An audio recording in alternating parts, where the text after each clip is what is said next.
আসসালামু আলাইকুম। আপনাদের সকলকে ওয়েলকাম জানাচ্ছি নতুন আরও একটি ভিডিও দেখার জন্য। নতুন আরও একটি রেসিপি নিয়ে আপনাদের মাঝে হাজির হলাম। সামনে যেহেতু ঈদ চলে আসছে, তাই খুব সহজভাবে আমি আপনাদের সাথে চিকেন রোস্টের রেসিপি শেয়ার করব। চলুন তাহলে বেশি বকবক না করে ঝটপট রেসিপিতে যাওয়া যাক। প্রথমেই আমি এখানে চিকেনগুলোতে ভালো করে ধুয়ে পরিষ্কার করে নিয়েছি। এরপরে লবণ মেখে নিলাম।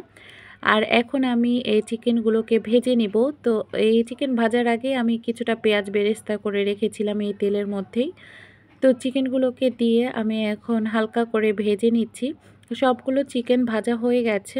এখন আমি কড়াইতে তেল দিয়ে দিলাম আর দিয়ে দিচ্ছি এখানে কিছুটা পরিমাণের ঘি, এতে করে ফ্লেভারটা ভালো আসে। তো এখানে আমি বেশ খানিকটা পেঁয়াজ কুচি দিয়ে দিয়েছি। এরপরে এখানে দিয়েছি এলাচ, দারুচিনি, তেজপাতা। পেঁয়াজটা হালকা ব্রাউন কালার করে ভেজে নিলাম। এখন এর মধ্যে অল্প একটু পানি দিয়ে দিলাম, যাতে করে এখন যে মশলাগুলো দিব, মশলাগুলো পুড়ে না যায়।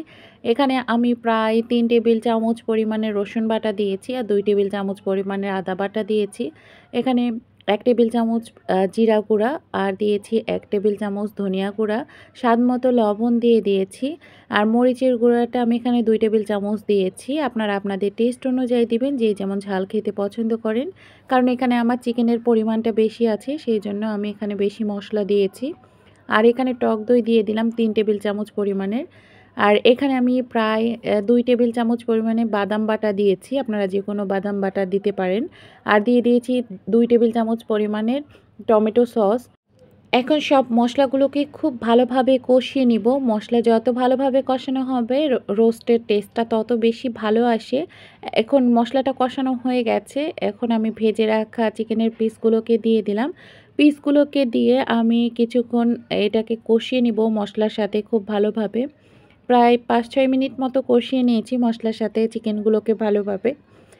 এখন আমি এর মধ্যে দিয়ে দিলাম লিকুইড দুধ। আমি এখানে 2 কাপ লিকুইড দুধ দিয়েছি আর দিব এখানে 1 কাপ পানি। আপনারা চাইলে শুধু দুধ অথবা শুধু পানি দিয়ে করতে পারেন, তবে এখানে দুধটা দিলে টেস্টটা বেশি ভালো আসে। এবার আমি এর মধ্যে দিয়ে দিলাম 1 চা চামচ পরিমাণের গরম মশলা গুঁড়া, দিয়ে দিয়েছি কিছুটা কিশমিশ আর এখানে দিয়ে দিয়েছি 1 চা চামচ পরিমাণের কেওড়া জল। কেওড়া জলটা দিলেও এর ফ্লেভার ভালো আসে। এরপরে দিয়ে দিচ্ছি কয়েকটা কাঁচামরিচ। এখন ঢাকনা দিয়ে ঢেকে আমি এই রোস্টটা রান্না করে নিব। রোস্ট আমার রান্না হয়ে গেছে, ঝোলটাও দেখতে পাচ্ছেন অনেকটা কমে গেছে। এই পর্যায়ে আমি এখানে দিয়ে দিয়েছি ঘি, আর শেষের দিকে ঘিটা দিলে এর ফ্লেভার খুব ভালো আসে। এরপরে দিয়ে দিলাম পেঁয়াজ বেরেস্তা। তো আমার রোস্ট রান্না হয়ে গেছে। তো দেখতেই পেলেন কত সহজে রোস্টটা তৈরি হয়ে গেল। সবাই ভালো থাকবেন। আল্লাহ হাফেজ।